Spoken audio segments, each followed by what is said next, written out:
Inilah kisah balas dendam paling dingin dan memuaskan. Tentang seorang istri sederhana yang pernah dihina habis-habisan oleh suami dan mertua di depan para pengusaha elit, diceraikan demi pelakor cantik, lalu bangkit dari nol hingga menjadi desainer sukses yang namanya gemilang di panggung fashion show bergengsi.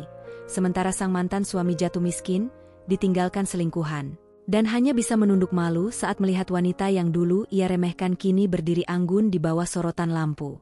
Udara malam itu dingin, tapi tidak sedingin perasaan yang mulai merayap di dadaku. Lampu-lampu jalan berpendar keemasan, memantulkan kilau di permukaan aspal yang sedikit basah. Suamiku, Arga, menyetir mobil hitamnya tanpa banyak bicara. Tangannya mantap di kemudi, tatapannya fokus ke jalan. Dari kaca spion tengah, aku bisa melihat wajahnya yang tegang, tapi entah kenapa aku merasa ketegangan itu bukan karena lalu lintas. Aku melirik gaun yang kupakai. Gaun biru tua selutut dengan potongan sederhana, dipadukan dengan cardigan putih tipis. Rambutku kupilin menjadi sanggul rendah, model yang biasa kupakai saat menghadiri acara keluarga. Make up? Hanya bedak tipis dan lipstik warna lembut. Aku memang tidak pandai berdandan glamor. Kita mau bertemu siapa? Tanyaku, memecah keheningan. Teman bisnis, jawab Arga singkat. Nada suaranya datar, seperti ingin mengakhiri percakapan. Aku hanya mengangguk. Sebenarnya aku tidak terlalu suka acara formal. Apalagi yang melibatkan orang-orang kaya dengan tatapan menilai dari ujung kepala sampai kaki. Tapi karena Arga memintaku ikut, aku berusaha mempersiapkan diri sebaik mungkin. Kupikir, sebagai istrinya, wajar kalau aku mendampinginya. Mobil berhenti di depan sebuah restoran yang bahkan dari luar saja sudah terlihat mahal. Bangunannya tinggi dengan dinding kaca besar, lampu kristal menggantung di dalam, memantulkan cahaya hangat ke trotoar. Seorang valet dengan setelan rapi langsung menghampiri, membukakan pintu mobil. Aku turun, merasakan tatapan valet yang sekilas meneliti penampilanku, lalu cepat-cepat tersenyum sopan. Di dalam, aroma harum daging panggang dan rempah langsung menyambut. Karpet tebal membuat langkahku terasa sunyi. Meja-meja tertata rapi dengan taplak putih, piring porselen, dan gelas kristal berkilau. Suara gesekan alat makan dan tawa pelan bercampur menjadi satu. Arga berjalan cepat, seperti takut terlambat. Aku mengikuti dari belakang. Di sudut ruangan, kulihat beberapa pria dan wanita berpakaian glamor duduk mengelilingi meja panjang. Di ujung meja, ada sosok yang langsung kukenal. Mama Ratna, ibu mertua. Penampilannya selalu memukau, gaun merah marun dengan bros emas di dada, rambut disasak sempurna, dan senyum anggun yang khas, senyum yang jarang sekali kuterima. Arga, sini. Kami sudah menunggu, sapa Mama Ratna. Arga segera mendekat, menyalami orang-orang di meja itu dengan hangat. Aku bersiap untuk ikut diperkenalkan, tapi sesuatu yang aneh terjadi. Saat aku berdiri di sampingnya, Arga malah bergeser sedikit, seperti memberi jarak. Ini siapa? Tanya seorang pria berkacamata emas, menatapku dari ujung kepala sampai kaki. Oh, ini, Arga tertawa kecil, lalu melirik ke Mama Ratna. Entah kenapa, aku merasa ada isyarat di antara mereka. Ini pembantu di rumah. Dia ikut karena ada urusan di luar tadi. Suara detak jantungku tiba-tiba terdengar begitu keras di telinga. Pembantu? Kata itu seperti palu yang memukul kepalaku. Aku menatap Arga, mencari tanda kalau ia sedang bercanda. Tapi ia malah tersenyum tipis. Lalu kembali bercakap-cakap dengan para tamu, seolah aku memang bukan siapa-siapa. Mama Ratna ikut menimpali. Iya, dia sering membantu bersih-bersih. Tapi orangnya rajin. Loh? Nadanya manis, tapi tatapan matanya menusuk seperti belati. Aku berdiri kaku, menelan ludah yang terasa pahit. Pria berkacamata emas itu mengangguk sambil tersenyum tipis, lalu melanjutkan obrolan tentang bisnis properti. Sementara itu, beberapa wanita di meja itu saling berbisik. Matanya bergantian melirik ke arahku. Aku tahu tatapan seperti itu, tatapan yang menilai, merendahkan, dan menghakimi sekaligus. Pelayan datang membawakan kursi tambahan. Tapi alih-alih menaruhnya di samping Arga, kursi itu diletakkan agak jauh di ujung meja, dekat area pelayanan.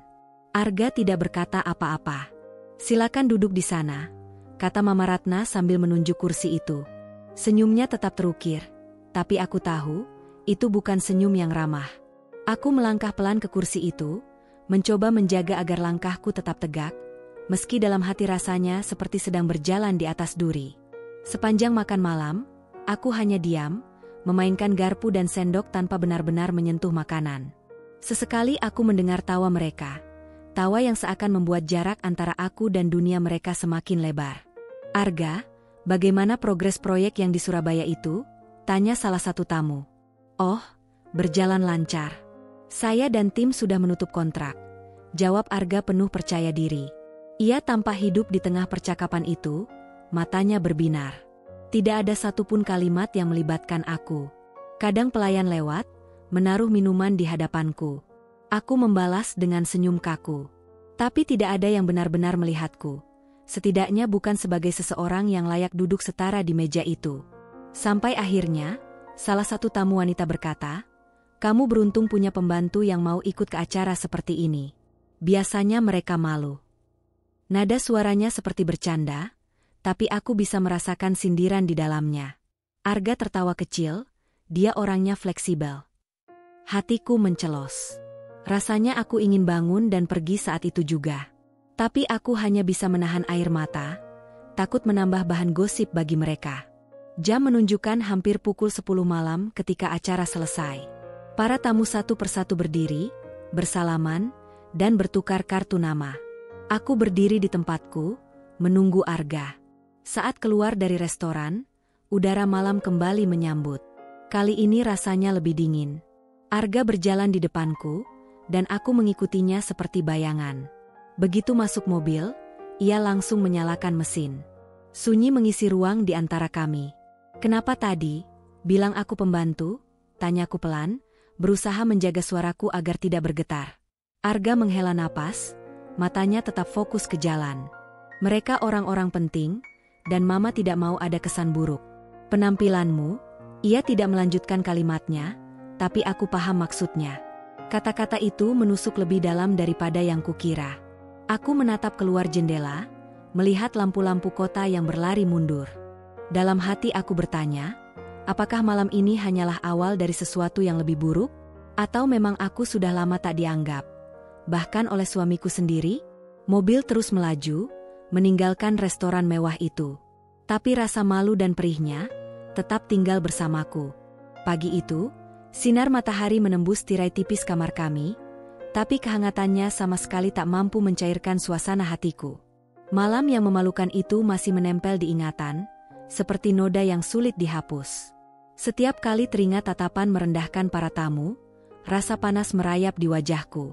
Arga sudah bangun lebih dulu. Suara pintu kamar mandi tertutup, diikuti deru air shower yang jatuh deras. Aku duduk di tepi ranjang, memandangi lantai. Rasanya ingin bertanya lagi padanya, kenapa tega mempermalukanku. Tapi aku tahu jawabannya akan sama. Alasan, pembenaran, dan mungkin sedikit sindiran. Aku memutuskan untuk turun ke lantai bawah. Rumah ini sebenarnya indah. Lantai marmer putih, tangga kayu mengkilap, dan aroma kopi yang biasanya menenangkan. Tapi pagi ini, setiap langkah di tangga terasa berat. Di ruang makan, Mama Ratna duduk anggun sambil membaca koran. Segelas jus jeruk di depannya masih utuh. Tatapannya sekilas mengarah padaku, lalu kembali ke koran tanpa sepatah kata pun. "Selamat pagi, Ma," ucapku pelan. "HM," jawabnya singkat. Aku menarik kursi dan duduk. Seorang Art menaruh roti panggang di depanku. Tanganku baru saja hendak meraih cangkir teh ketika suara langkah Arga terdengar menuruni tangga. Ia mengenakan kemeja rapi, wangi parfumnya memenuhi ruangan. "Ada yang mau Mama bicarakan sebelum kamu berangkat," kata Mama Ratna, tatapannya kini beralih ke Arga. Aku mengira mereka akan bicara tentang bisnis. Jadi aku diam saja, mencoba tidak mengganggu. Tapi justru saat itulah, kata-kata yang membuat napasku tercekat keluar dari mulut mereka. "Kamu tahu, Ga, kejadian semalam itu tidak bisa Mama toleransi." Suara Mama Ratna tenang, tapi penuh tekanan. "Orang-orang penting itu sudah bertanya-tanya kenapa istrimu seperti pembantu yang salah masuk ruangan." Arga menghela napas. "Ma, itu cuma salah paham. Lagi pula aku sudah bilang dia pembantu, jadi..." Kamu pikir itu solusi? Nada Mama Ratna meninggi. Justru itu menegaskan kalau dia tidak pantas berdampingan dengan kamu. Hatiku seperti diremas. Tanganku yang memegang sendok bergetar. Mama Ratna mencondongkan tubuhnya, berbicara lebih pelan, tapi aku masih bisa mendengar jelas. Dengar, Ga. Kita tidak bisa membiarkan dia mempermalukan keluarga lagi. Mama sudah bicara dengan Pak Haris, dia juga menyarankan, cerai saja. Lebih cepat lebih baik. Aku hampir menjatuhkan sendok. Tapi aku menahan diri, menunduk, pura-pura fokus mengoles selai di roti, padahal telingaku menangkap setiap kata. Arga tidak langsung menjawab. Ia meneguk kopinya, lalu berkata, kalau kita cerai sekarang, orang akan bertanya-tanya. Maka dari itu, Mama sudah siapkan gantinya, kata Mama Ratna, matanya berkilat penuh kepuasan.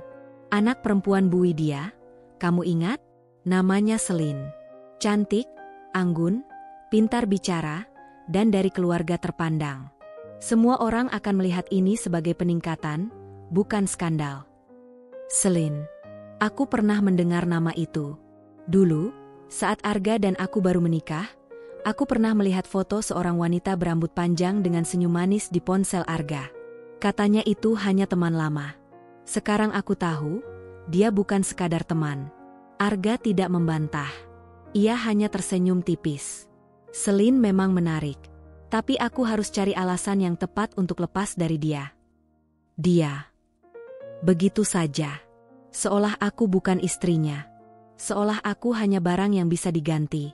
Aku menelan ludah, berusaha menjaga agar air mata tidak jatuh di depan mereka. Harga diriku menjerit. Tapi aku tahu jika aku marah sekarang, mereka akan menggunakannya sebagai bukti bahwa aku tidak berkelas. Mama Ratna melanjutkan, kita buat saja skenario. Misalnya, kamu bilang sudah tidak cocok. Atau, kita rekayasa sedikit masalah, biar dia yang minta cerai. Ya, itu ide bagus, jawab Arga sambil mengangguk. Kalau dia yang minta cerai, aku tidak perlu repot. Seketika dadaku terasa sesak. Mereka merencanakan semuanya di depan mataku, seperti aku ini tidak ada. Aku memaksakan diri untuk mengunyah roti yang rasanya sekarang hambar. Setiap gigitan seperti memaksa diriku menelan rasa hina yang menumpuk di tenggorokan. Setelah sarapan, Arga pamit, mencium pipi mamanya, lalu pergi tanpa menatapku. Mama Ratna juga bangkit, meninggalkan meja makan seolah percakapan tadi hanya obrolan ringan. Aku tetap duduk di kursiku, menatap cangkir teh yang sudah dingin. Di dalam diriku, ada dua suara. Satu ingin menangis, menjerit, dan mengadu pada dunia. Yang satu lagi, berbisik dingin, bahwa aku harus diam. Mengamati, menunggu waktu yang tepat. Karena sekarang, mereka menganggap aku lemah. Mereka pikir aku akan pergi dengan kepala tertunduk. Tapi mereka salah. Luka ini memang menganga, tapi aku akan membiarkannya menjadi alasan untuk bangkit.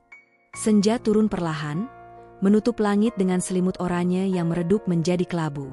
Di luar jendela, hujan rintik mulai jatuh, mengetuk-ngetuk kaca seperti ingin mengabarkan sesuatu yang buruk. Aku duduk di ruang tamu, membungkus tubuh dengan selimut tipis, mencoba mengusir hawa dingin. Tapi bukan udara yang membuatku menggigil. Sejak pagi, perasaan aneh menggelayut. Seperti ada badai yang mendekat, hanya saja aku belum tahu seberapa dahsyatnya. Arga belum pulang sejak berangkat kerja, dan biasanya ia memberi kabar. Kali ini tidak. Ponselnya bahkan sengaja tak diangkat. Jam dinding menunjukkan pukul 8 malam ketika suara deru mobil terdengar di depan rumah. Lampu-lampu halaman menyinari bodi sedan hitam itu. Arga keluar, langkahnya cepat, wajahnya datar tanpa ekspresi. Di tangannya, ada sebuah map coklat. Aku berdiri menyambut, tapi sebelum sempat bicara, ia sudah melewatiku begitu saja dan menuju ruang keluarga. Kita perlu bicara, katanya tanpa menatapku. Aku mengikuti langkahnya. Di sofa, Mama Ratna sudah duduk dengan postur sempurna, seperti hakim yang menunggu sidang dimulai. Tatapan matanya dingin, bibirnya terkatup rapat. Arga membuka map, mengeluarkan beberapa lembar kertas, lalu meletakkannya di meja kaca. Ini surat cerai, katanya singkat, seperti membicarakan daftar belanja. Aku terpaku. Mungkin sebagian dari diriku sudah menduga, apalagi setelah percakapan yang kudengar beberapa hari lalu. Tapi mendengar kata itu keluar dari mulutnya, rasanya tetap seperti dihantam ombak besar tanpa kesempatan bernapas. Mama Ratna mencondongkan tubuh, suaranya tegas. Kamu harus tanda tangan, sekarang. Kita tidak mau memperpanjang masalah. Menantu seperti kamu, tidak pantas menjadi bagian keluarga ini. Aku menarik napas dalam. Ada rasa panas di tenggorokan, rasa sesak di dada, tapi aku menahannya. Aku menatap kedua orang itu, mencoba mencari secuil empati, tapi yang kutemukan hanya tembok dingin. Jadi, semua yang kita lalui selama ini, tidak ada artinya? Tanyaku, suaraku pelan tapi stabil. Arga mengangkat bahu. Kita sudah tidak cocok. Lebih baik berpisah. Aku menatap surat itu. Tinta hitam di atas kertas putih. Ringkas, resmi, dan kejam. Dalam selembar kertas, bertahun-tahun pernikahan kami dihapus begitu saja. Mama Ratna tersenyum tipis. Senyum yang bukan milik orang yang berduka, melainkan milik pemenang. Lebih baik kamu pergi dengan tenang. Jangan membuat keributan, jangan memohon. Itu hanya akan mempermalukanmu sendiri. Aku menahan napas, mencoba mengendalikan diri. Bagian terdalam dari diriku ingin berteriak, ingin menumpahkan semua luka yang mereka tanamkan. Tapi aku tahu, itu hanya akan memberi mereka kepuasan. Jadi aku mengulurkan tangan, mengambil pena di atas meja. Tanganku bergetar, bukan karena takut, tapi karena menahan semua emosi agar tidak tumpah. Aku menandatangani kertas itu dengan satu tarikan nafas. Begitu selesai, aku meletakkan pena kembali. Sudah? Tanyaku, mataku menatap lurus ke arah Arga. Ia mengangguk. Sudah. Aku berdiri. Kalau begitu, aku akan berkemas. Mama Ratna tampak sedikit terkejut. Mungkin ia berharap aku akan menangis, memohon, atau berlutut di depannya. Tapi aku tidak akan memberinya hadiah itu. Saat melangkah ke kamar, aku mendengar bisikan lirihnya pada Arga, cepat hubungi Selin. Kita bisa umumkan kabar baik ini minggu depan. Dadaku perih, tapi aku terus melangkah. Di dalam kamar, aku mulai memasukkan barang-barang ke dalam koper. Setiap lipatan baju, setiap buku, setiap foto, terasa seperti potongan hidup yang harus kutinggalkan. Aku menatap cermin.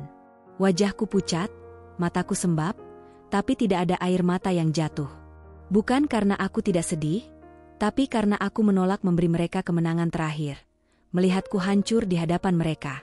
Di dalam hati, aku bersumpah, ini bukan akhirku. Luka ini akan menjadi bahan bakar. Mereka boleh meremehkanku hari ini, tapi suatu hari, mereka akan menunduk melihatku berdiri jauh lebih tinggi dari yang pernah mereka bayangkan. Malam itu, aku pergi dari rumah itu. Tanpa tangisan. Tanpa memohon. Hanya dengan luka yang menganga, dan tekad yang mulai menyala. Hujan baru saja reda ketika aku tiba di depan sebuah gang sempit di pinggiran kota. 2 koper dan 1 tas besar mengiringiku, bersama langkah yang berat namun mantap. Di ujung gang, sebuah rumah petak dengan pintu kayu bercat biru pucat berdiri, tempat kos yang kucari lewat iklan online. Pemilik kos, seorang ibu parubaya bernama Bu Marni, menyambutku dengan senyum hangat. Kamar nomor 3, Nak. Memang kecil, tapi bersih. Kalau butuh apa-apa, bilang saja. Kamar itu hanya seluas 5 kali 3 meter. Dindingnya dicat krem. Ada ranjang besi dengan kasur tipis, lemari kayu, dan sebuah meja kecil di sudut. Jendela mungil menghadap ke halaman belakang, di mana tanaman cabai dan pot bunga tumbuh seadanya. Aku duduk di ranjang, memandang sekeliling. Inilah titik awalku, bukan rumah besar yang dulu kutempati, bukan ruang tamu mewah dengan karpet tebal, tapi ruang sederhana yang, entah kenapa terasa lebih jujur. Hari-hari pertama terasa hampa. Aku bangun pagi, duduk lama memandangi tembok, lalu mencoba sibuk dengan membereskan barang. Namun, diam-diam, rasa kehilangan menyusup di sela-sela kesibukan itu. Suatu sore, ketika aku sedang menjemur pakaian di halaman, Bu Marni lewat sambil membawa baju gamis yang bagian lengannya sobek. "Nak, kamu bisa jahit enggak? Sayang kalau dibuang?" tanyanya. Aku tersenyum. Bisa, Bu. Dulu, memang sering jahit. Aku masih ingat bagaimana Arga dulu sering meremehkan hobiku menjahit. Katanya, itu pekerjaan kuno yang tidak menghasilkan apa-apa. Tapi aku suka. Menjahit selalu memberiku rasa tenang, seperti sedang merajut kembali hidup yang compang-camping.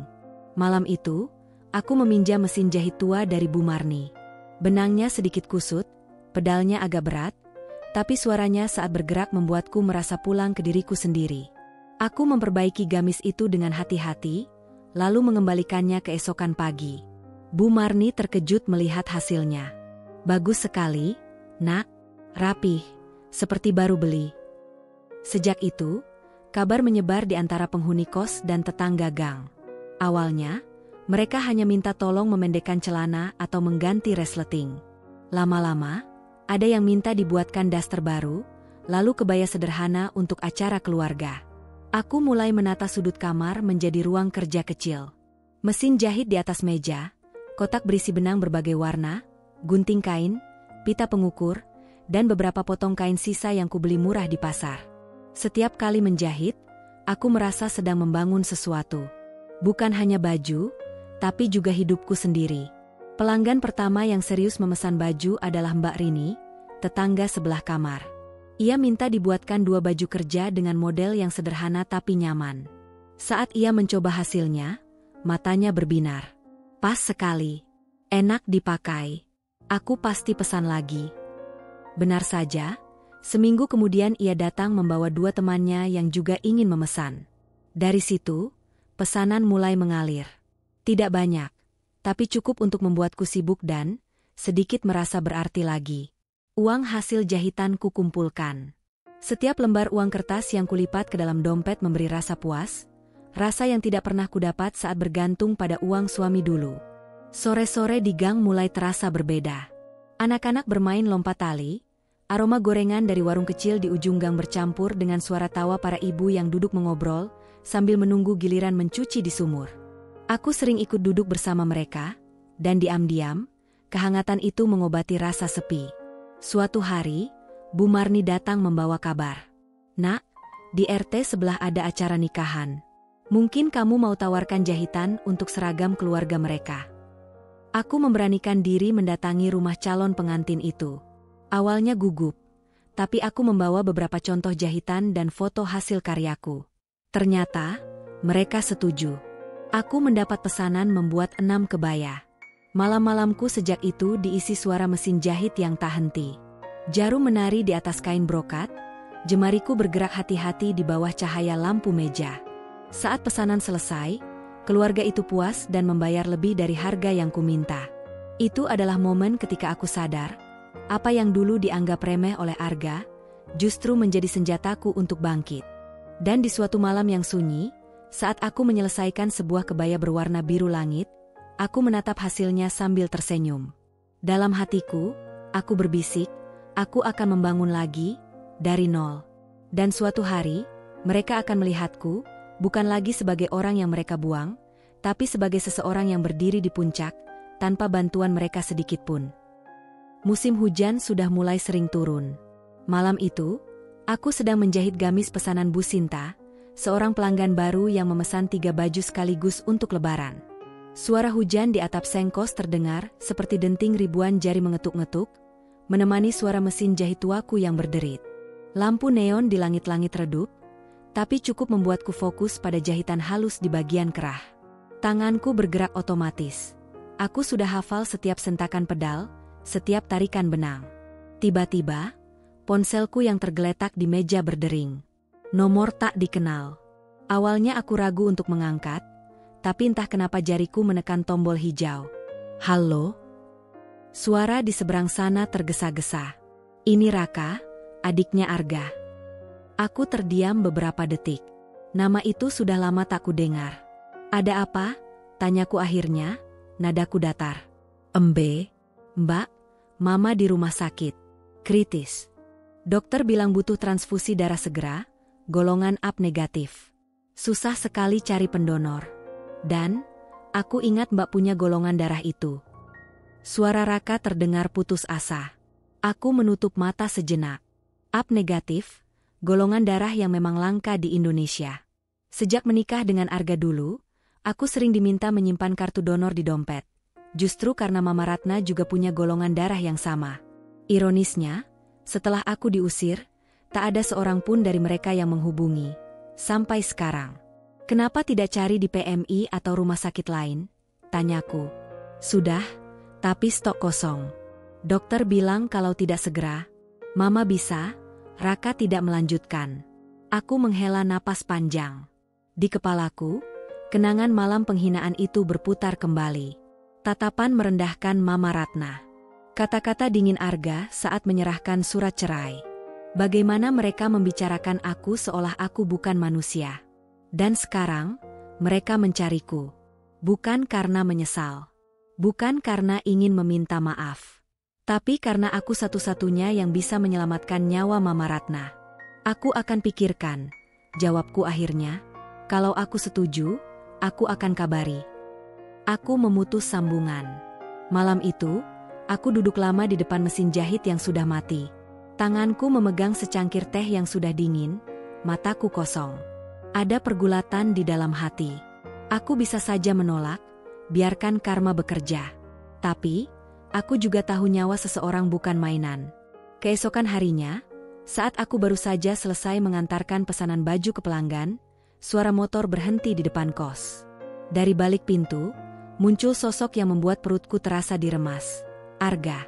Ia masih sama, tinggi, rapi, beraroma parfum mahal. Tapi wajahnya tidak lagi setenang dulu. Ada kantong hitam di bawah mata, dan ekspresinya, lelah. Kita perlu bicara, katanya singkat. Aku bersedekap di ambang pintu. Tentang apa?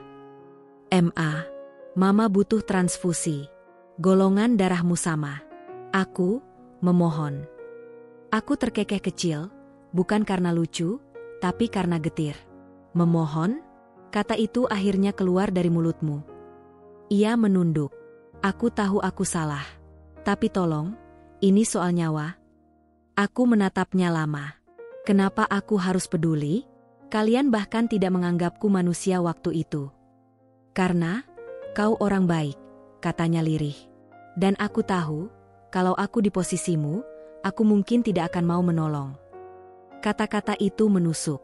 Bukan karena pujian, tapi karena pengakuan itu datang terlambat. Akhirnya aku berkata, aku akan ikut. Tapi bukan karena kalian. Karena aku tidak mau hidup dengan beban membiarkan orang mati di saat aku bisa menolong. Wajah Arga sedikit lega. Terima kasih.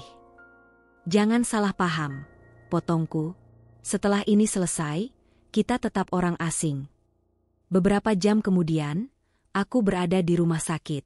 Bau obat-obatan dan antiseptik memenuhi udara. Perawat menuntunku ke ruang donor. Saat jarum menusuk kulitku, aku memalingkan wajah, menatap ke jendela di mana hujan kembali turun. Selesai transfusi, aku melewati ruang ICU. Dari balik kaca, kulihat Mama Ratna terbaring lemah, wajahnya pucat, selang infus menancap di lengannya. Di kursi tunggu, Arga duduk memegangi kepala, sementara di seberangnya, ada Selin, si pelakor, dengan wajah khawatir pura-pura. Mataku bertemu dengan mata Selin. Dia tersenyum tipis, senyum yang mengandung rasa puas. Seolah berkata, sekarang aku yang di sini, bukan kamu. Aku tidak membalas senyumnya. Aku hanya berjalan pergi, meninggalkan mereka dengan perasaan yang sulit dijelaskan. Aku tahu satu hal, mungkin ini adalah karma bagi mereka. Tapi bagiku, ini bukan akhir cerita. Ini hanya awal bab baru, di mana aku akan terus melangkah. Dan mereka akan melihat, cepat atau lambat, siapa yang benar-benar kalah. Sore itu, langit berwarna kelabu. Angin membawa aroma tanah basah dari hujan siang tadi, menyelinap masuk lewat jendela kos yang terbuka. Aku sedang menata tumpukan kain pesanan pelanggan di meja kecilku, memeriksa motif batik yang baru saja tiba dari pasar. Suara langkah tergesa di luar pintu membuatku menoleh. Tak lama kemudian, terdengar ketukan 3 kali, teratur, tapi berat. Kupikir itu Bu Marni, pemilik kos, atau salah satu tetangga yang ingin memesan jahitan. Namun, ketika pintu kubuka, tubuhku menegang. Arga berdiri di sana, Ia tampak berbeda dari terakhir kali kulihat di rumah sakit. Rambutnya agak berantakan, wajahnya pucat, kemejanya kusut, dan ada lingkar hitam tebal di bawah matanya. Namun tatapan matanya masih sama, mencoba terlihat tegar, tapi kali ini ada kegelisahan yang tak bisa disembunyikan. "Kita perlu bicara," katanya, suaranya serak. Aku bersandar di kusen pintu, tak menawarkan dia masuk. "Tentang apa?" Tentangan matanya goyah. "Mama, kondisinya memburuk. Dokter bilang, harus segera ada donor tambahan. Golongan darahmu satu-satunya yang cocok." Aku memandangnya lama, tanpa ekspresi. Bukannya waktu itu aku sudah mendonorkan darahku? Ya, tapi tubuh mama butuh lebih banyak. Kalau tidak, ia menelan ludah, seakan sulit melanjutkan. Dia mungkin tidak bertahan lama. Aku menghela napas, menatap kain-kain yang masih tertata di meja, lalu kembali menatapnya. "Jadi kau datang kemari, hanya untuk itu?" Arga terdiam. Perlahan, aku melangkah keluar, menutup pintu di belakangku. "Kau ingat malam di restoran itu? Saat kau memperkenalkanku sebagai pembantu? Kau ingat bagaimana ibumu menatapku, seolah aku kotoran yang menempel di sepatunya?" Arga memejamkan mata. "Aku ingat, dan aku menyesal."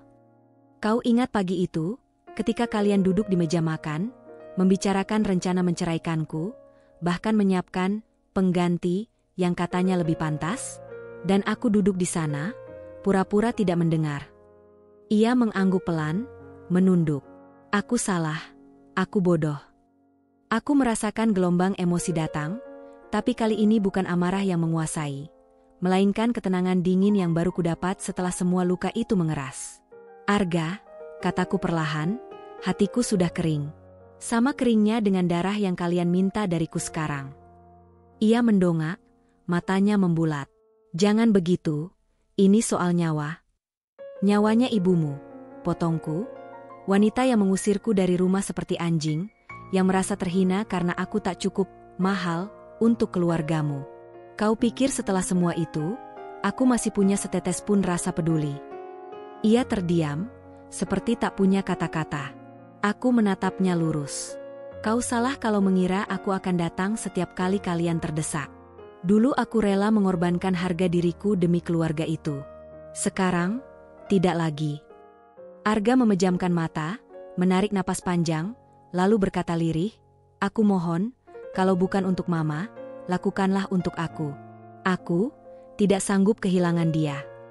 Aku tersenyum tipis, tapi senyum itu pahit. "Kau sudah kehilangan aku, Arga. Dan waktu itu, kau bahkan tidak menoleh." Ia menunduk, bahunya merosot. Beberapa detik ia hanya berdiri di sana, seperti sedang menimbang kata-kata terakhir yang ingin diucapkan. Tapi pada akhirnya, ia hanya berkata, "Baiklah, aku mengerti."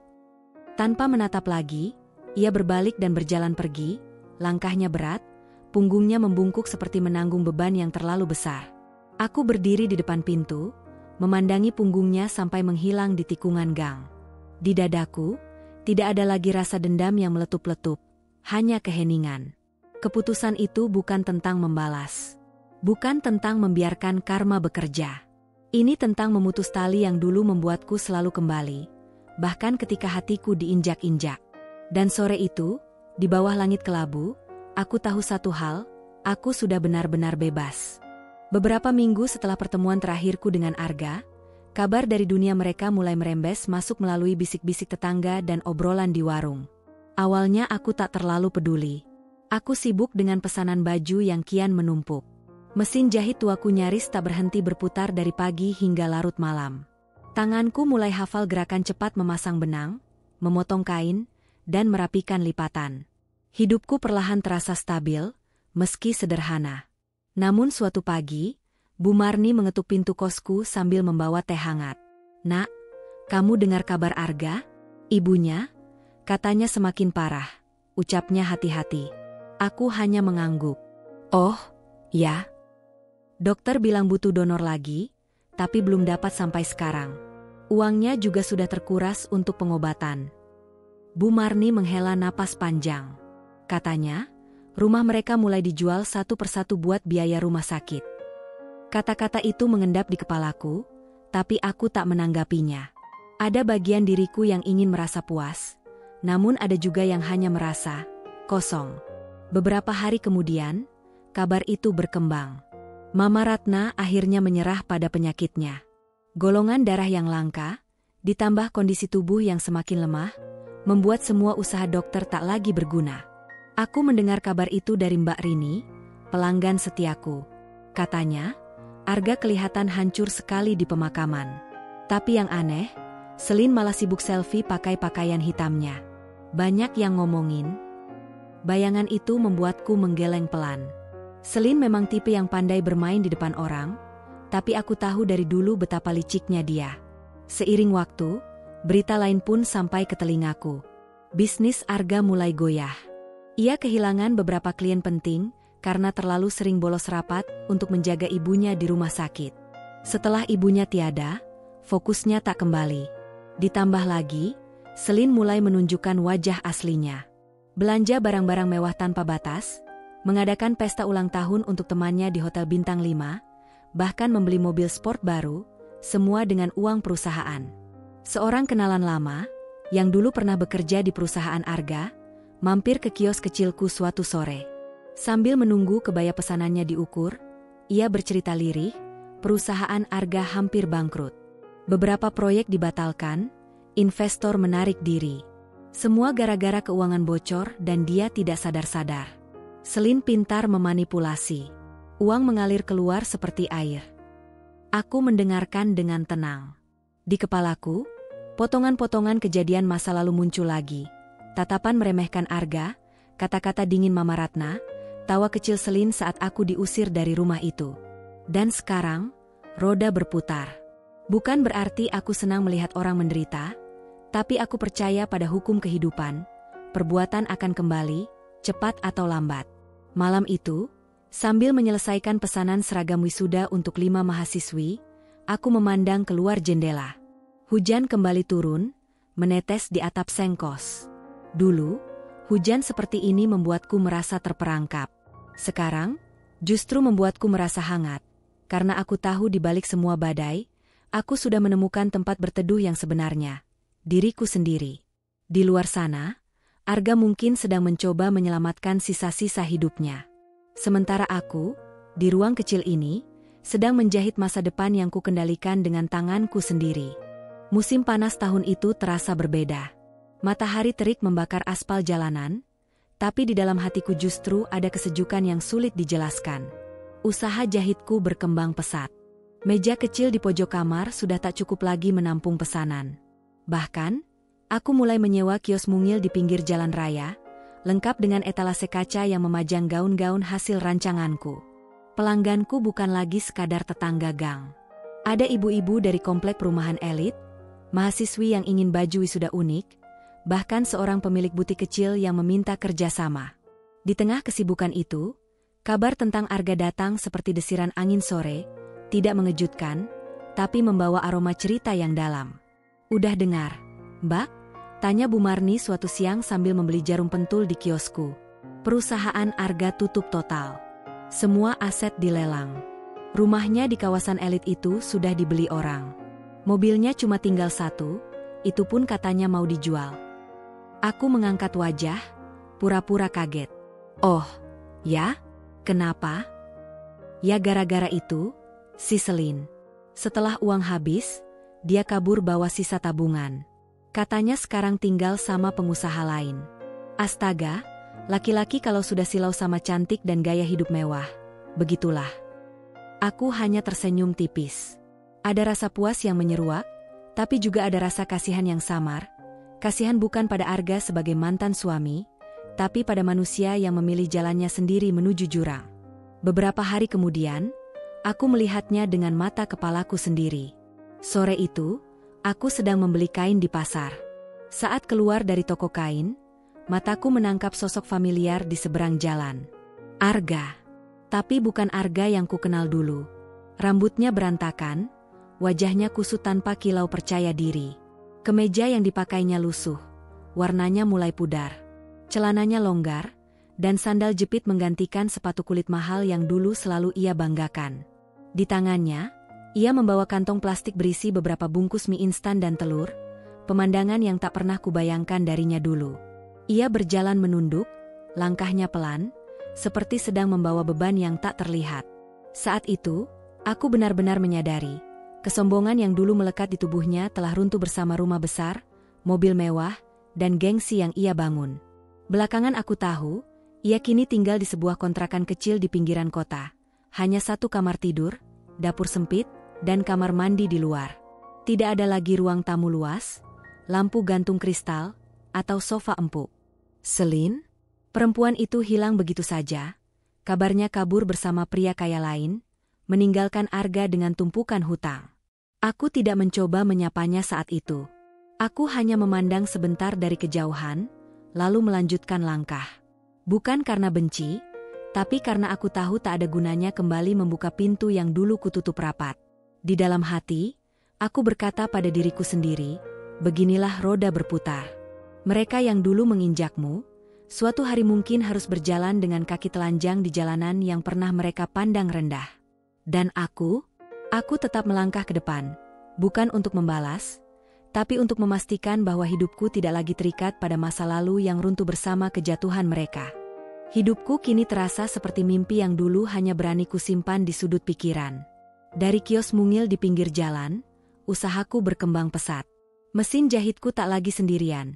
Ada 2 pegawai baru yang membantuku memotong kain, memasang payet, dan mengurus pesanan. Gaun-gaun buatanku mulai dikenal karena sentuhan khas. Rapi, elegan, tapi tetap nyaman dipakai. Pelanggan tidak lagi sekadar dari kota ini. Beberapa orang bahkan memesan lewat media sosial, mengirim ukuran lewat pesan singkat, lalu menunggu paket datang dengan sabar. Suatu pagi, ponselku bergetar. Sebuah pesan dari panitia acara fashion show lokal. Selamat pagi, Ibu. Kami terkesan dengan karya Ibu. Apakah bersedia menjadi salah satu desainer yang mengisi acara Pesona Kain Nusantara bulan depan? Aku menatap layar ponsel, jantungku berdetak kencang. Fashion show? Di panggung? Dengan karyaku dipamerkan di depan ratusan pasang mata? Kupijit pelipis sebentar, mencoba mengendalikan senyum yang nyaris tak terkendali. Dulu aku dihinakan karena dianggap tak punya nilai. Sekarang, karyaku akan berdiri di bawah sorotan lampu. Aku segera mengiyakan tawaran itu. Hari-hari berikutnya penuh kesibukan. Aku merancang 10 busana untuk koleksi yang akan ditampilkan. Setiap potongan kain kupilih dengan cermat. Sutra batik, songket, hingga tenun ikat. Payet dan bordir kupasang sendiri di beberapa bagian. Karena aku ingin sentuhan tanganku ada di setiap busana. Malam-malam panjang kulewati di meja kerja, ditemani suara mesin jahit dan aroma kopi hitam. Tidak ada rasa lelah, hanya semangat yang semakin menyala. Tibalah hari acara. Aula besar hotel bintang 5 dipenuhi undangan. Lampu-lampu gantung berkilauan, karpet merah terbentang, dan musik lembut mengalun. Aku berdiri di belakang panggung, memeriksa gaun-gaun yang sudah dikenakan para model. Ketika musik berubah menjadi denting dramatis, satu persatu model melangkah keluar. Sorot lampu mengikuti setiap gerakan, memantulkan kilau dari kain dan payet. Tepuk tangan bergemuruh. Dan ketika semua modelku keluar bersama di akhir sesi, MC menyebut namaku dengan jelas. Inilah koleksi dari desainer muda berbakat. Namaku. Aku melangkah ke panggung, mengenakan gaun sederhana rancangan sendiri. Tepuk tangan makin riuh. Kamera dari media lokal menyorotku, blitz berkilat-kilat. Di barisan kursi undangan, aku melihat beberapa wajah yang kukenal dari dunia bisnis. Orang-orang yang dulu hanya menganggapku istri tak berguna dari seorang pengusaha. Beberapa dari mereka tampak terkejut, seolah tak percaya perempuan sederhana yang pernah mereka pandang rendah kini berdiri di panggung, disanjung dan diabadikan kamera. Yang membuat dadaku bergetar aneh adalah ketika aku melihatnya. Arga, berdiri di dekat pintu masuk. Pakaian lusuh, wajah tirus, tapi matanya menatapku lekat-lekat. Aku tidak memberi reaksi. Tidak mengangguk, tidak melambaikan tangan. Aku hanya membalas tatapannya sebentar, lalu mengalihkan pandangan ke kerumunan yang memberiku tepuk tangan. Sebab di malam itu, aku mengerti satu hal, balas dendam terbaik memang tidak perlu dilakukan dengan kata-kata pedas atau amarah. Cukup dengan berdiri di puncak, sementara mereka yang pernah menjatuhkanmu terpaksa melihatmu bersinar dari bawah. Itu adalah kilau balas dendam yang diam, sunyi, tapi menusuk jauh ke dalam hati mereka. Malam itu adalah puncak dari perjalanan panjang yang tak pernah kubayangkan sebelumnya. Aku diundang menghadiri Gala Fashion Nusantara, sebuah acara bergengsi yang dihadiri para desainer, model, jurnalis mode, dan tamu VIP dari berbagai kota. Gaun yang kupakai malam itu adalah rancanganku sendiri. Satin hitam pekat dengan potongan klasik, dihiasi bordir emas tipis yang mengikuti garis bahu hingga pinggang. Rambutku diupdo rapi, dan sepasang anting mutiara melengkapi penampilan. Aku merasa kuat. Ruang ballroom hotel itu dipenuhi cahaya lampu kristal, lantunan musik orkestra, dan aroma wangi bunga segar. Semua orang tampak sibuk berbincang, tertawa, atau berpose untuk kamera. Aku baru saja selesai berbicara dengan seorang pemilik butik ternama ketika mataku, tanpa sengaja, menangkap sosok yang membuat napasku sedikit tertahan. Arga. Ia berdiri di dekat meja minuman, di antara kerumunan yang berpakaian glamor. Tapi penampilannya janggal. Jasnya tampak kebesaran, dasi miring, dan sepatu kulitnya sudah usang. Wajahnya lebih tirus dari terakhir kali kulihat, matanya sayu namun gelisah. Entah bagaimana ia bisa ada di sini. Mungkin diundang oleh kenalan lama, atau sekadar menemani seseorang. Tapi yang jelas, ia terlihat canggung, seolah sadar ia tak lagi cocok berada di ruangan ini. Pandangan kami bertemu. Sejenak, waktu seperti berhenti. Sorot matanya memuat campuran keterkejutan, rasa bersalah, dan penyesalan. Aku bisa merasakan bagaimana pikirannya bekerja, mengingat kembali semua masa lalu, dari makan malam memalukan di restoran elit itu, hingga perceraian dingin tanpa air mata. Tapi aku tidak lagi menjadi perempuan yang sama. Aku mengangkat dagu sedikit, menatapnya dengan tenang. Lalu, perlahan, aku melangkah melewatinya. Sepatu hak tinggiku beradu lembut dengan lantai marmer, suaranya terdengar jelas di telingaku sendiri. Saat jarak kami hanya beberapa langkah, aku melihat ia menunduk. Mungkin malu. Mungkin menahan kata-kata yang ingin diucapkan. Mungkin juga sadar, tidak ada lagi ruang baginya di kehidupanku. Aku melewatinya tanpa sepatah kata. Tanpa tatapan kedua. Bukan karena aku masih marah, tapi karena aku tahu, ada luka yang memang sembuh, namun tidak selalu berarti harus memaafkan atau mengundang kembali orang yang menusuknya. Di belakangku, aku hampir bisa merasakan tatapannya mengikuti langkahku, tapi aku tidak menoleh. Aku terus berjalan menuju meja utama, tempat orang-orang tersenyum padaku, memanggil namaku, dan mengajakku berbincang tentang masa depan. Itulah pertemuan terakhir kami. Dan bagiku, itu adalah kemenangan yang tidak membutuhkan sorak-sorai. Beberapa tahun telah berlalu sejak malam gala itu. Usahaku kini memiliki 2 butik di kota besar, dan aku sering diundang mengisi seminar kreatif untuk perempuan. Di setiap kesempatan, aku selalu menegaskan satu hal. Harga diri seorang wanita tidak pernah ditentukan oleh harta atau status suaminya, melainkan oleh keberanian untuk bangkit ketika dijatuhkan. Arga tidak pernah lagi muncul di hadapanku. Kabar terakhir yang kudengar, ia bekerja sebagai karyawan biasa di sebuah perusahaan kecil di luar kota. Aku tidak merasa perlu mencarinya atau menanyakan kabarnya. Masa lalu adalah masa lalu, dan aku telah melepaskannya tanpa amarah, hanya dengan kesadaran bahwa beberapa orang memang ditakdirkan menjadi pelajaran, bukan bagian dari masa depan. Malam ini, aku berdiri di balkon apartemenku, memandangi gemerlap lampu kota. Angin malam menyapu rambutku, membawa aroma kebebasan yang manis. Aku tersenyum, bukan karena kemenangan atas orang lain, tapi karena aku berhasil memenangkan diriku sendiri. Dan di sanalah aku tahu, kisahku tidak berakhir pada balas dendam. Kisahku baru saja dimulai.